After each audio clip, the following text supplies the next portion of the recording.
माँ देख लो, कब से घर आया हुआ हूँ, भूख से बुरा हाल है। अभी तक खाना गर्म करके नहीं लाई आपकी लाडली। अभी लाई भाई। ये देखो, शर्ट पर हल्का सा दाग वैसे ही है। तुम्हें तो कपड़े भी ठीक से वॉश करने नहीं आते। लाओ भाई, ये मुझे दे दो, दोबारा वॉश कर दूंगी। ये पहन लो, कल ही अम्मा से नहीं मंगवाई थी आपके लिए। उफ, खाने में इतनी मिर्चें। पता नहीं कब खाना बनाना आएगा इस चुड़ैल को। माँ, आप खुद खाना बना लिया करें ना, ऐसा खाना मुझसे नहीं खाया जाता।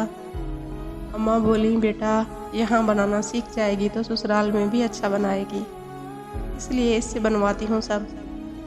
मतलब इसकी शादी तक बर्दाश्त करना पड़ेगा अब। अम्मा मुझे घूरने लगी। पता ही नहीं चला कब वक्त गुजर गया और इस चुड़ैल की शादी का दिन आ गया। सुबह से ऐसा लग रहा था जैसे कुछ छीनने वाला है। वही बहन जिससे बात बात लड़ता था, आज जान से प्यारी लग रही थी। आज सिर्फ इसी की फिक्र थी।